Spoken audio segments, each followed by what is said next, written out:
Hey, welcome back to Tim's IT Straight Talk. This episode is called Happy Tech Training Stories.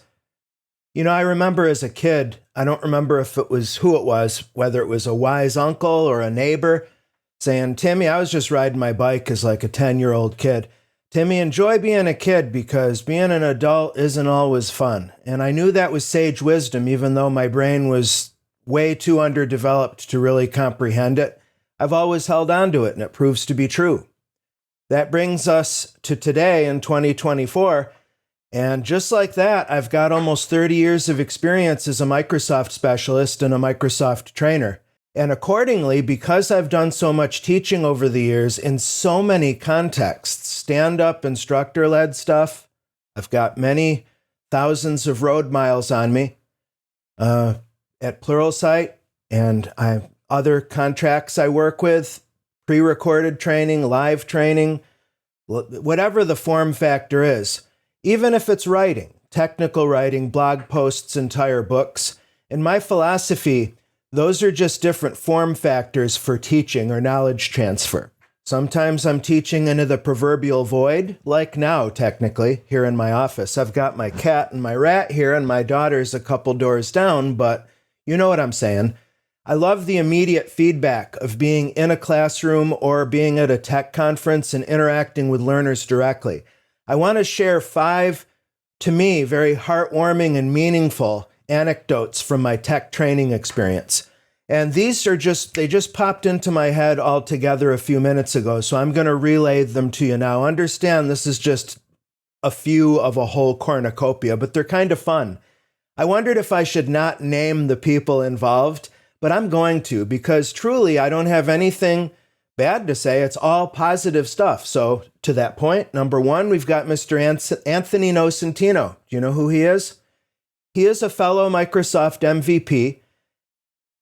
He's a data platform MVP, and he's doing amazing work, not just in his full-time work at Pure Storage, but as a Pluralsight trainer and a Kubernetes expert. Anyway, he and I have hung out over the years at conferences and stuff, mostly, if not exclusively, before COVID, so it's been a while.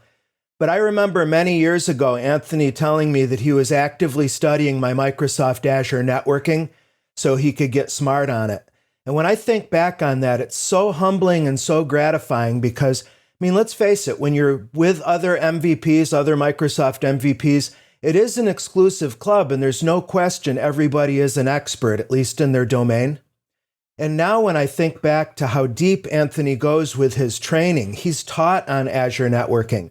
To think I might have a tiny fragmentary part in that is immensely satisfying for me. It really is. Mark Manassi, who is retired, the best I understood, but back at the front end of our careers, if you're an older dog like me, his mastering books, these great big telephone directory, a lot of kids don't even know what a telephone directory is nowadays, for Pete's sake, but Mastering Windows Server was a huge tome indeed. On at least one occasion, actually it was more than one session, Mark came to my session. I was presenting a workshop on regular expressions at a conference, and Mark Manassi came in and yeah, there's no question. I don't care how many road miles you have on you as a presenter and as a teacher. When one of your main inspirations sits there in the front row, it was pretty intimidating. And there, I just felt gratified that Mark was willing to come in and learn from me.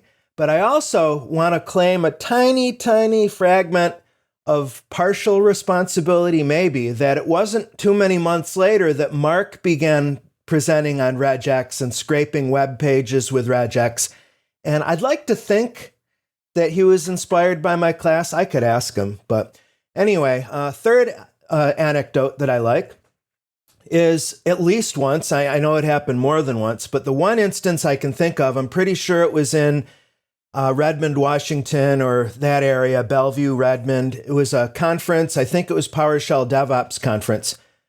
And I was repeatedly recognized, not by sight, but by my voice. And I would turn around and meet another learner or a conference attendee, and I would introduce myself, and they'd say, oh, I knew who you were a long time ago when I heard your voice over there. Again, incredibly gratifying to be able to touch people in this way.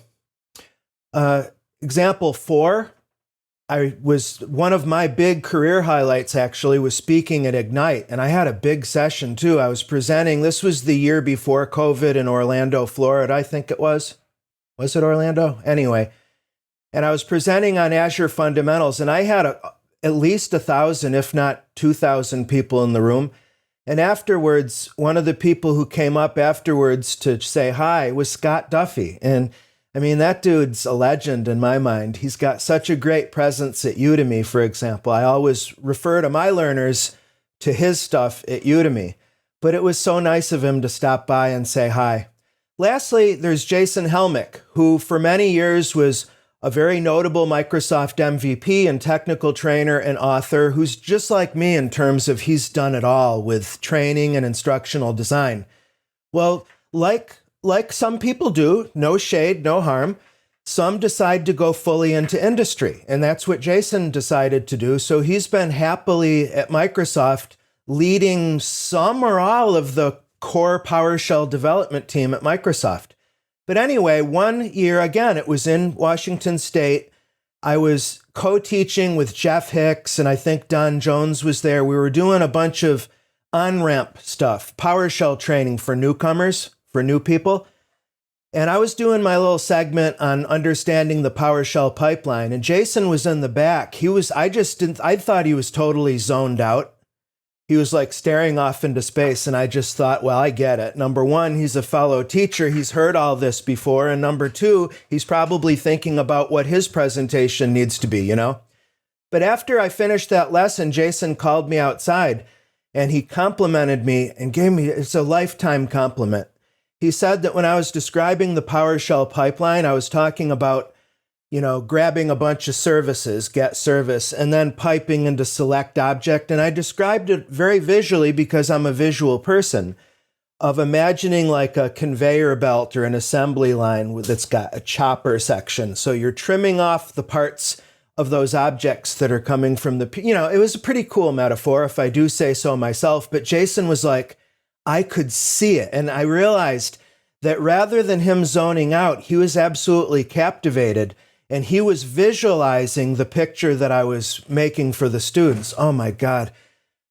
To hear any learner pay you that kind of a compliment as a teacher is immense. But when you've got a master trainer giving you that kudos, I carry those kind of attaboys right deep in my core. Now, let me step back and say that I have evolved significantly in my personal philosophy just over the last year or two. And I've done a lot of work at separating my own worth as a person, the fact that I know I'm a good and capable and competent person, separating that entirely from my career and the work I do or any property of my life. So I would definitely want to roll that one in. That's super important to say because I know what it feels like to be on the other side of the Microsoft MVP bubble. It is an exclusive club. It is a highly selective club. I mean, it's an award. I'm not meaning to dismiss it.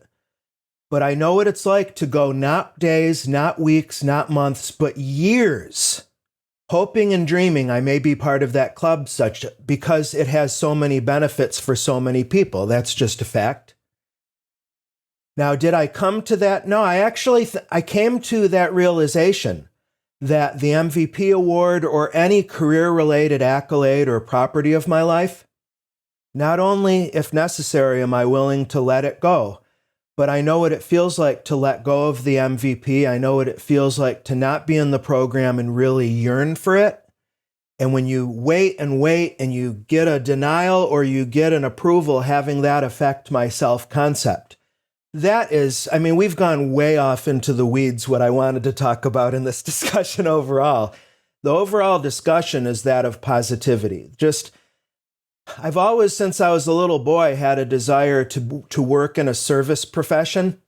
In fact, if you've tracked my YouTube videos going back years, I've talked in depth about my journey at university, how I originally was going to be, I thought I was destined to be a physician. And that turned out not to be the case. And in retrospect, I am grateful for that for many reasons. I have correctly identified my professional passion, and that's IT and education. And that's exactly where I am. So I'm truly happy as a clam, if a clam is happy. Hope that was inspirational in some regards. I'll give you another 5 next time around, because this is just a random sampling of many of these events. Equally instructive would be, I think, for me to give you some horror stories of things that have gone completely backwards, like the time I was presenting at a tech conference and I spilled a whole bottle of water into my laptop keyboard 11 minutes before my session was set to start. And I did that at the front of the hall. So I had 100-odd learners watching me as I spilled 16 ounces of water into my laptop. So I could talk about that and some other stories. So maybe later. See you later. Thank you.